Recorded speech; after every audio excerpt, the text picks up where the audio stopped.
कहानी की शुरुआत एक खूबसूरत पहाड़ी गांव से शुरू होती है। यहाँ माया नाम की लेडी रहती थी। माया का गांव इतना खूबसूरत था कि अक्सर ही बाहरी लोग गांव में घूमने आते रहते थे। आज भी दो बाहरी लोग घूमने आए थे और माया ने दोनों को देख लिया था। माया सुबह होते ही अपने काम करने लग जाती थी। वो हमेशा ही सबसे पहले प्रार्थना करती थी। आज भी वो अपनी प्रार्थना कर ही रही थी कि इसी बीच एक बंदा उसके पास आता है। इस बंदे का नाम सीमू था और माया पर उसकी गंदी नजर थी। माया को सीमू बिल्कुल भी पसंद नहीं था, इसलिए वो उससे ज्यादा बात भी नहीं करती थी। प्रार्थना के बाद माया नदी के किनारे बैठकर कपड़े धोने लगी। इसी बीच दोनों बाहरी लोग उसके पास आते हैं और उससे काली पहाड़ी का रास्ता पूछते हैं। बाहरी लोगों में एक लड़का और एक लड़की थी। माया दोनों को काली पहाड़ी का रास्ता बताती है, जिसके बाद वो दोनों पहाड़ी की तरफ बढ़ने लगते हैं। उनके जाने के बाद माया फिर से कपड़े धोने लगी। वो गाँव के लोगों के कपड़े धोती थी और बदले में उनसे पैसे लेती थी। दूसरी तरफ दोनों बाहरी लोग एक वीरान सी जगह पर पहुँच गए थे और मौका देखकर एक दूसरे का पानी निकालने लग जाते हैं। माया भी कपड़े धोकर अपने घर जा रही थी। रास्ते में वो जब दोनों को पानी निकालते देखती है तो वो भी गर्म हो जाती है और वहीं बैठकर अपनी उंगली का इस्तेमाल करने लग जाती है। कुछ देर बाद माया अपने घर के काम कर रही थी। माया के पति का नाम नोआ था।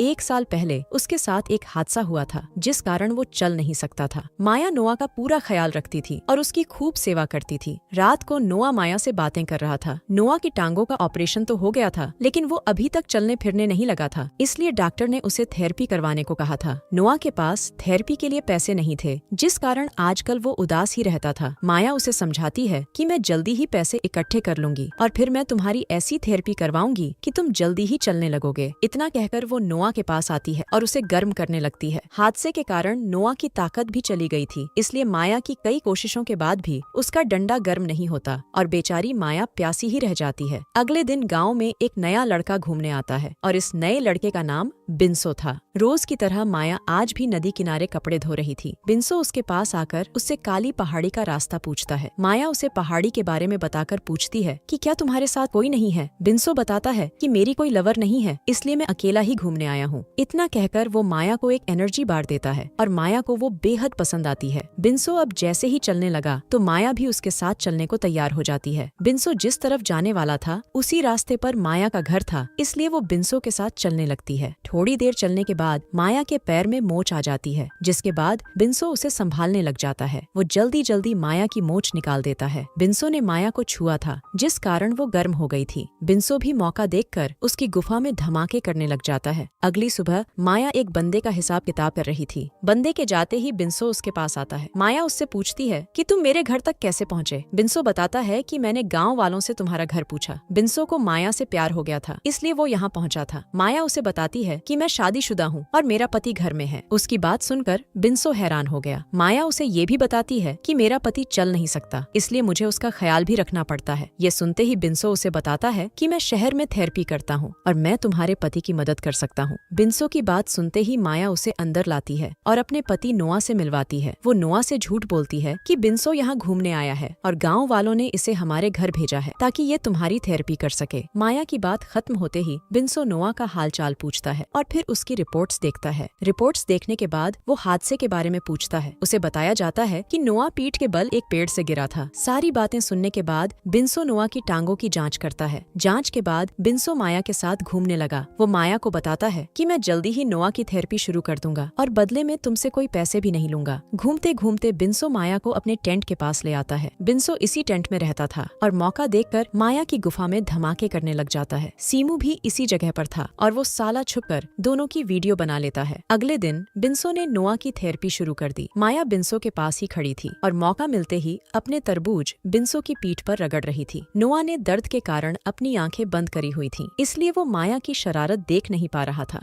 थोड़ी देर बाद माया नदी किनारे कपड़े धो रही थी और इसी बीच सीमू उसके पास आता है। वो आते ही माया को वही वीडियो दिखाने लगता है जिसमें माया बिंसो का पानी निकाल रही थी। वीडियो देखकर माया गुस्सा करती है, लेकिन साले सीमू पर कोई असर नहीं होता। वो माया से कहता है कि अगर तुमने मेरा पानी नहीं निकाला तो मैं ये वीडियो तुम्हारे पति को दिखा दूंगा। माया उसे समझाने की कोशिश करती है कि तुम गलत कर रहे हो, मगर सीमू उसकी बात नहीं सुनता और उसकी गुफा में धमाके करने लगता है। सीमू ने माया की मजबूरी का फायदा उठाया था, जिस कारण माया पूरी रात सो नहीं पाई थी। अगली सुबह बिंसो फिर से नोआ की थेरेपी कर रहा था। उसकी थेरेपी ने जादू की तरह काम किया था, जिस कारण नोआ धीरे धीरे चलने लगा था। थेरेपी के बाद नोआ आराम करने चला जाता है, जबकि बिंसो माया से बातें करने लगता है। बातें करते करते दोनों इतने गर्म हो जाते हैं कि घर के बाहर ही एक दूसरे का पानी निकालने लग जाते हैं। रात को नोआ को नींद नहीं आ रही थी। शायद वो माया से कोई बात करना चाहता था, लेकिन माया को नींद में देखकर चुप था। अगली सुबह बिन्सो फिर से नोआ की थेरेपी करने लगा। थेरेपी के कारण नोआ चलने तो लगा था, लेकिन फिर भी वो ज्यादा खुश नजर नहीं आ रहा था। रात को माया बिन्सो के पास थी। बातों बातों में बिन्सो उससे पूछता है कि जब तुम्हारा पति ठीक हो जाएगा तो हम दोनों का क्या होगा। माया उसे बताती है कि मेरे पति का डंडा काम नहीं करता, इसलिए तुम जब भी गाँव में घूमने आया करोगे तब हम दोनों मजे किया करेंगे। बिन्सो को माया से प्यार हो गया था, इसलिए वो उसे अपने साथ शहर लेकर जाना चाहता था और वहीं शादी भी करना चाहता था। दोनों अभी बातें कर ही रहे थे कि इसी बीच दोनों के पास सीमू आ जाता है। सीमू इस वक्त नशे में था। वो आते ही दोनों को बुरा भला कहता है। इसी के साथ वो बिन्सो को सब बताता है कि मेरे फोन में तुम दोनों की वीडियो है। बिन्सो को उसकी बात पर यकीन नहीं था, इसलिए सीमू उसे वीडियो दिखाता है। सीमू अब फिर से माया की गुफा में धमाके करना चाहता था, और वो भी बिन्सो के सामने ही। माया उसकी बात मानने को तैयार नहीं थी, जिसके बाद सीमू को इतना गुस्सा आता है कि वो साला अपनी गन निकाल लेता है। गन देखकर दोनों बेहद डर गए थे। सीमू बिन्सो को एक तरफ करता है और माया को कपड़े उतारने को कहता है। सीमू नशे में था और उसके हाथ में गन भी थी। हालातों को देखकर माया अपने कपड़े उतारने लगी। उसके गोल गोल तरबूज देखकर सीमू उस पर टूट पड़ता है। सीमू सब कुछ बिन्सो की नजरों के सामने ही कर रहा था। बिन्सो माया की मदद तो करना चाहता था, लेकिन सीमू की गन उसकी तरफ ही थी। इसी बीच कोई पीछे से आकर सीमू को मार देता है। सीमू को मारने वाला नोआ ही था। नोआ यहाँ माया को देखने आया था, क्योंकि उसे पता था कि माया और बिन्सो का चक्कर चल रहा है। दरअसल जब माया और बिन्सो घर के बाहर ही मजे कर रहे थे, उसी वक्त बिन्सो ने दोनों को देख लिया था। माया को बिन्सो के साथ देखकर वो दुखी तो बहुत होता है, लेकिन माया की खुशी के लिए वो चुप कर जाता है। बिन्सो में ताकत नहीं थी। वो चाहकर भी माया की प्यास नहीं बुझा सकता था, इसलिए उसे बिन्सो के साथ देखकर भी खुश था। नोआ ने दोनों को बता दिया था कि मुझे सब कुछ पता है, लेकिन मैं माया की खुशी के लिए चुप था। नोआ के मुंह से सच जानकर दोनों बेहद शर्मिंदा होते हैं। दोनों को पता था कि उनसे गलती हुई, इसलिए दोनों अपनी गलती सुधारना चाहते थे। अगली सुबह बिन्सो अपने घर जाने वाला था। जाने से पहले वो नोआ से माफी मांगता है, क्योंकि उसने उसकी बीवी के साथ चक्कर चलाया था। बिन्सो के माफी मांगने के बाद ना तो नोआ कुछ बोलता है और ना ही माया कुछ बोलती है। दोनों को चुप देखकर जैसे ही बिन्सो जाने लगा तो नोआ उसे रोककर कहता है कि तुम्हारे कारण मैं चलने लगा, इसलिए मैं तुम्हारा धन्यवाद करता हूँ, लेकिन आज के बाद यहाँ कभी मत आना और ना ही कभी माया से मिलने की कोशिश करना। नोआ की बात सुनकर बिन्सो कुछ नहीं बोलता, क्योंकि वो उसकी बात मानने को तैयार था। वो नोआ से हाथ मिलाता है और फिर वहाँ से जाने लगता है। उसके जाते ही माया नोआ का धन्यवाद करती है, क्योंकि उसने उसकी गलती माफ कर दी थी। वो समझ गई थी कि उसे दुनिया का सबसे अच्छा पति मिला है, जो उसकी खुशी के लिए चुप हो गया था। वैसे जब से नोआ चलने लगा था, उसके डंडे ने भी काम करना शुरू कर दिया था। कहानी के आखिर में दोनों पति पत्नी खुश रहने लगते हैं और नोआ माया की प्यास भी बुझाने लगता है। इसी के साथ इस कहानी का यही अंत हो जाता है। हमारी वीडियो देखने के लिए बहुत बहुत धन्यवाद। अगर आप ऐसी ही वीडियोस के दीवाने हैं तो प्लीज मेरे चैनल को जरूर सब्सक्राइब करें। मिलते हैं अगली वीडियो में, तब तक के लिए नमस्कार।